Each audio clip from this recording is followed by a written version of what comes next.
This is TWiT. So as I mentioned at the top of the show, and I'll explain a little bit as we get into the details, the thing that's disturbing is that this is a relatively straightforward attack. It is ongoing. It shouldn't ever happen for a number of reasons. I guess that's true of everything we talk about on this podcast. None of it should happen, but it does, right? Yeah. But what's really interesting is the guys that tracked this down at Guardicore Labs noticed some things that caused them to believe that this was professional state-level state actor tools in the hands of non-state actors. So I have the link to their complete write-up, which I've paraphrased here. They wrote, during the past 2 months, Guardicore Labs team has been closely following a China-based campaign which aimed to infect Windows MySQL and PHP MyAdmin servers worldwide. We've taken a deep look into the inner workings of the campaign, the tools in use, the vulnerabilities exploited, and the extent of damage caused. And what's very cool about this is, the reason I like to share these things is the degree of forensic detail that I think our listeners will find really interesting. I did. They said breached machines include over 50,000 servers belonging to companies in the healthcare, telecommunications, media, and IT sectors. Once compromised, the targeted servers were infected with malicious payloads. These, in turn, dropped a crypto miner and installed a sophisticated kernel mode rootkit to prevent the malware from being terminated. So I'll just pause here and say, notice that, again, what's being installed in these things is things that make money. It's when we first saw when we touched on the first instance of crypto mining years ago on this podcast, I said, "Oh, this is not good," because viruses were just sort of like, okay, well, they were an annoyance, but there was really there's no reason for it to be done. It bothered people. So, maybe some people got their systems compromised, but the incentive was missing. Well, that changed when cryptocurrency happened, because now there was an incentive. The universal incentive of money. And so that's what we're seeing here. 50,000 servers that had a hackable MySQL server that now have 50,000 instances of a crypto miner mining for a shared pool, and not even mining correctly, as I'll get to in a second. So it's like, they got the parameters, in some cases, the parameters backwards. So it's like, oh my goodness. But anyway, still the motivation is there, and what they're installing is crypto miners.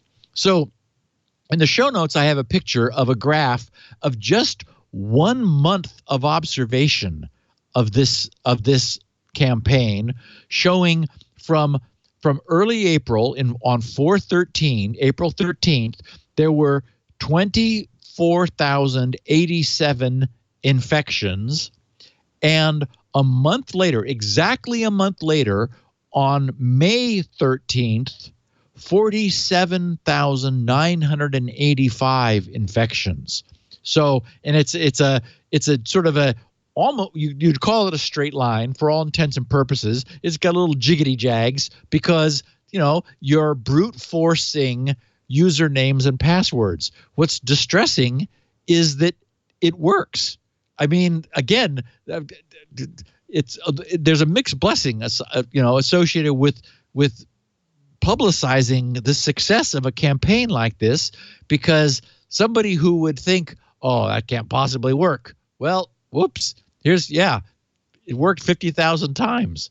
So they wrote, in the beginning of April, 3 attacks that were detected in the Guardicore Global Sensor Network caught our attention. Okay, so that says they've got honeypots or, a network of stuff. They're able to pick up these things. They said caught our attention. All three had source IP addresses originating in South Africa and hosted by Volume Drive ISP. And they said in their notes, C or IOC, so that's indications of compromise. The incidents shared the same attack process, focusing on the same service, meaning MySQL, and using the same breach method and post-compromise steps. So that said to them, okay, there's something going on here. There's a common actor. Looking for more attacks with a similar pattern, we found attacks dating back to February 26th and over 700 new victims per day. During our investigation, we found 20 versions of malicious payloads, with new payloads created at least once a week and used immediately after their creation time. In other words, they found timestamps, like, compilation timestamps still embedded and immediate. So they were being tweaked, built, and then immediately deployed. This timeline, they said, combined with a set of 5 attack servers and 6 connect back servers, normally referred to as command and control servers, suggests an established process of continuous development which was well thought out by the attackers.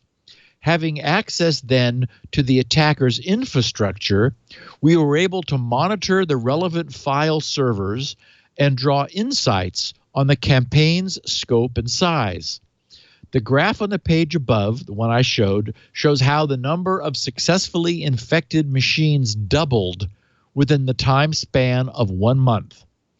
Each attack started with a series of authentication attempts to a MS SQL server. Oh, I said MySQL. I meant MS, sorry. Well, any SQL server, eventually leading to a successful login with admin privileges. Then a sequence of MS SQL commands was executed to accomplish the following. So first they brute forced their way in to get in with admin privileges.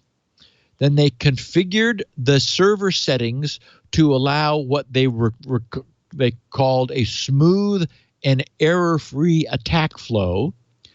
They created a Visual Basic script file in the program data folder, which was numeral2.vbs, executed this script and downloaded 2 files into that same folder over HTTP, then ran those 2 files in a single command line.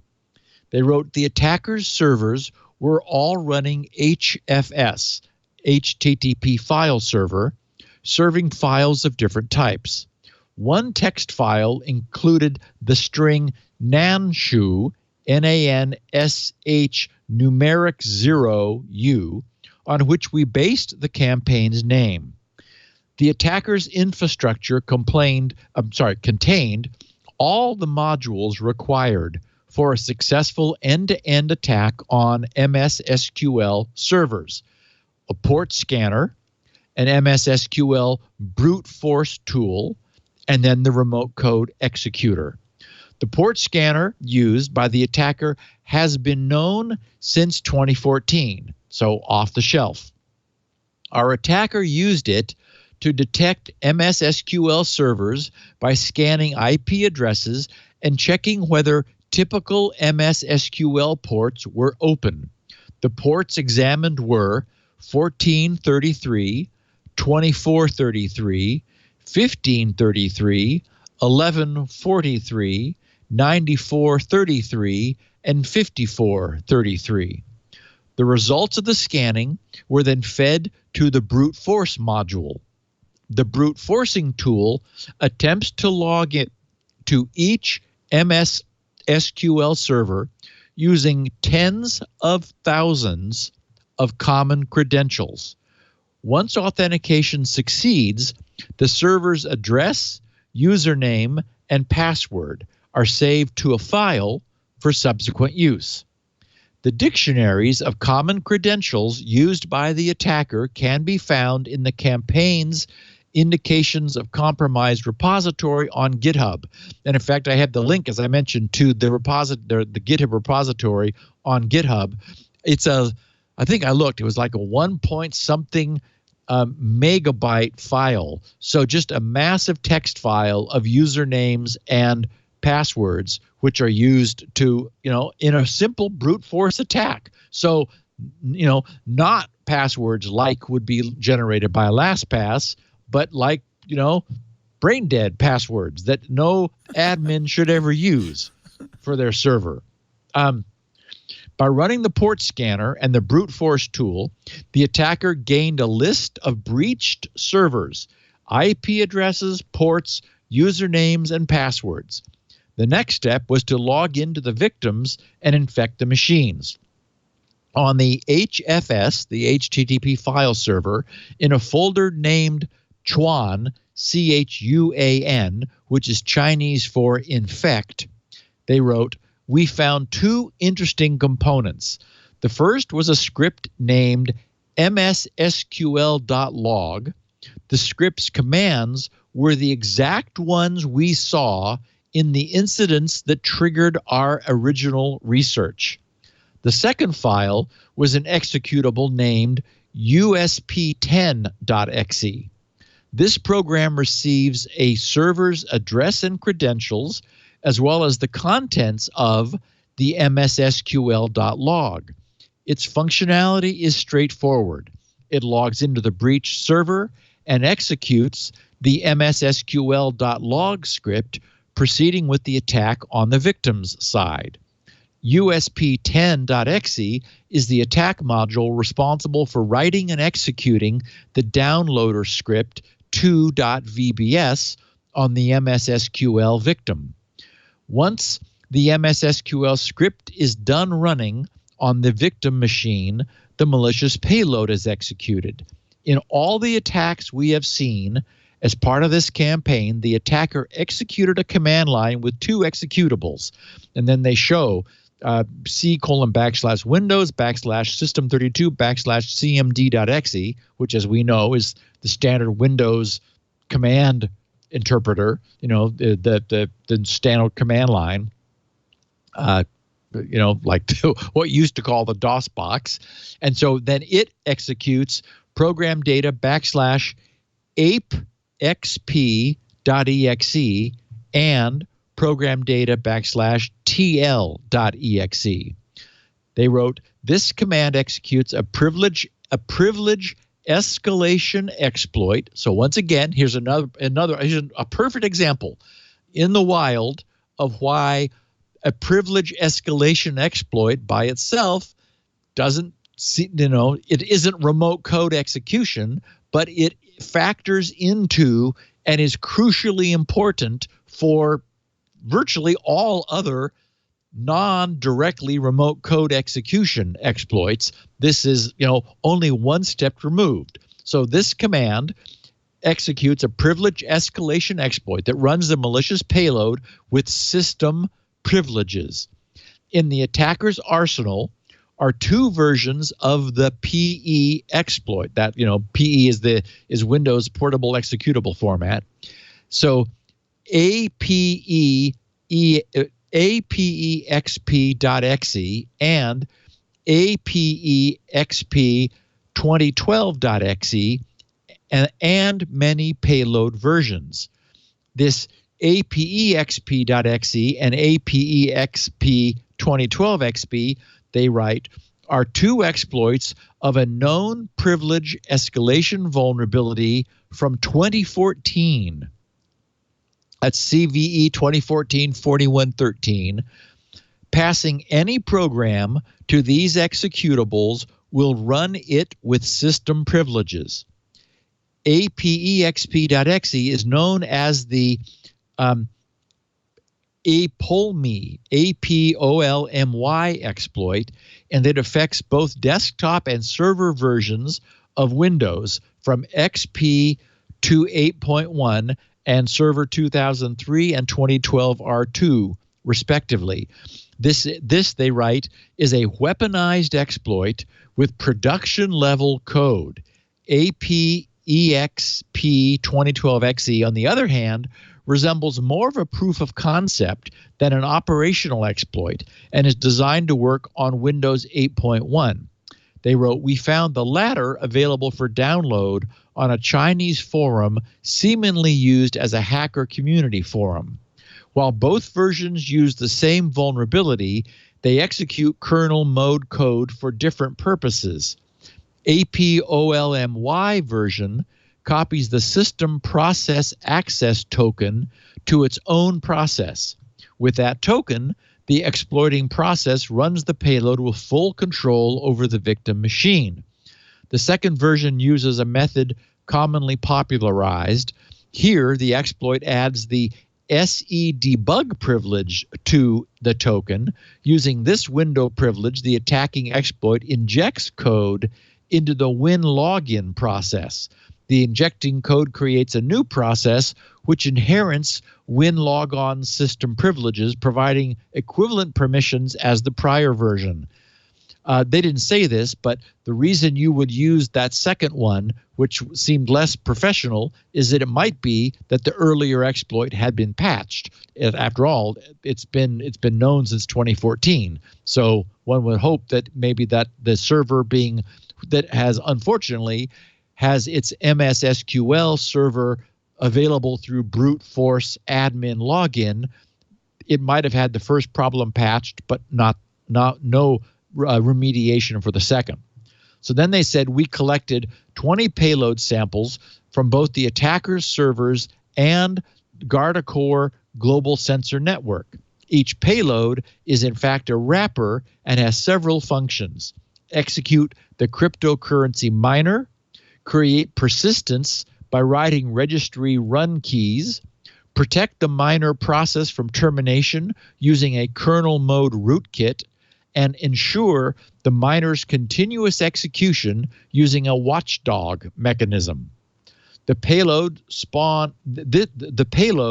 spawn one of two processes, either DLL-hot.exe or canlang.exe, depending upon the payload, which in either case mine a private cryptocurrency named Turtle Coin for 4 different mining pools. Many of the payloads drop a kernel mode driver named randomly and placed in appdata local temp. Its compile time suggests that it had been created in 2016. Nevertheless, most AV engines do not detect the driver as malicious. We found that the driver had a digital signature issued by VeriSign. The certificate, which is expired, bears the name of a fake Chinese company. It's Hangzhou Hutian Network Technology. Guardicore Labs contacted VeriSign and provided them with the relevant details, which resulted in the certificate's revocation. Not that it matters, because I think they said it was expired. Maybe not. I remember taking a look at it myself and noticing that it did not look like the malware was time-stamped. So if the certificate expired, the malware would no longer be trusted. Anyway, they said this would have been less awkward had the driver not been packed and obfuscated. Unlike many other malicious drivers, this driver is protected and obfuscated with VM Protect, a software tool that attempts to frustrate reverse engineers and malware researchers. The driver is designed to protect processes and prevent the user from terminating them. It creates a device named SA2482, allowing processes to communicate with it. The device receives process IDs meant to be protected. They said, in our case, the miner's that is the crypto miner's process ID. The driver protects the process by registering a callback on the process and thread objects. these callbacks are triggered with every process to the protected process or any of its threads and allocates drivers to modify the access rights given in each access attempt. So anyway, the point is, I'm going to skip. There's a little bit more detail. Everybody gets the idea that this thing, it gets in through a brute force attack on a publicly exposed SQL server using an exhaustive list, but obviously an effective list because they've got more than 50,000 instances now compromised that way of usernames and passwords, and doesn't care about where it is. It doesn't try to do anything other than make money immediately. Sets up a crypto miner that mines with a pool and has at it, and then installs a driver, a kernel driver, whose job is to protect the mining process, to basically fight back against it being terminated. So that technically is a rootkit because you would not then be able to terminate the process. And even if you restarted the server, it's arranged to get itself to restart and re-protect itself. So you'd have to go to some additional links in order to keep that from happening. They noted that, as I mentioned, that the tools, the techniques that were used belonged to nation-state level hackers, but were, due to a lot of the things that they saw, apparently the being used by much lower level hackers. The attacks used advanced encryption technologies and rootkit hiding, but the attacks themselves were not very sophisticated. At one point, they noted that many of the programs found on the server, the servers themselves had no authentication protection. Once they identified the IPs, they were able to immediately browse the servers in order to then monitor the attacks. So nothing was preventing that from happening. And a bunch of the programs found on the server were written in something known as EPL, which is Easy Programming Language. It's a proprietary Chinese-based programming language designed for rapid application development. So that made them think that this was, not fully nation-state level attack. So anyway, it's interesting that it's hard to understand how MySQL admin account would be exposed to the internet. Maybe there's some reason, but if there is, do not use a password that's going to be on somebody's password guessing list, or this is what happens to you. So anyway, I just thought it was a really interesting forensic look at how somebody is finding machines, brute forcing their way in and setting up cryptocurrency mining. And this basically connects back to the beginning of the podcast when I said, given that there are, so this was going in the hard way over the course of several months to obtain 50,000 machines. Now we have 1 million RDP, open RDP machines just waiting, just begging to have crypto miners set up in them and have the door closed behind them. I'll be really surprised if that's not exactly what happens. Of course, a Windows XP machine isn't going to be a great crypto miner, but what the hell? Yeah. Yeah. Hey, it's free. It's not. No longer do you need to mine individual coins. You now just contribute your resources to a pool, and so any cycles that it has available. Exactly. Yeah. You got numbers on your side. Yeah. Yep. All right, there you go. I'm not surprised. If anybody using PHPMyAdmin, there's a lot of people who. I did this, your first time you set up WordPress, you set up your MySQL, you're following a cookbook on the web. You might, not make sure it's got a good password because you want to remember it and not even realize it's online. I can see how that can happen. This is all designed to make it really easy for people to do this kind of stuff. Yes, and if it's on they did say MS SQL. Oh. It's often the times It's a SQL server. It's not MySQL. Right. Right. So, Oh.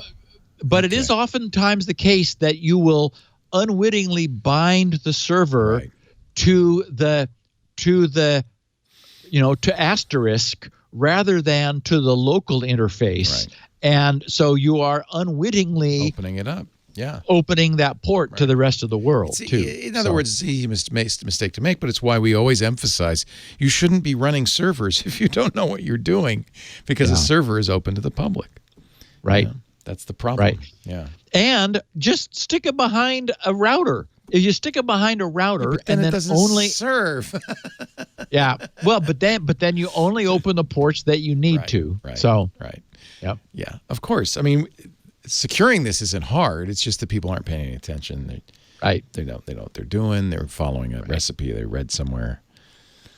Oh well.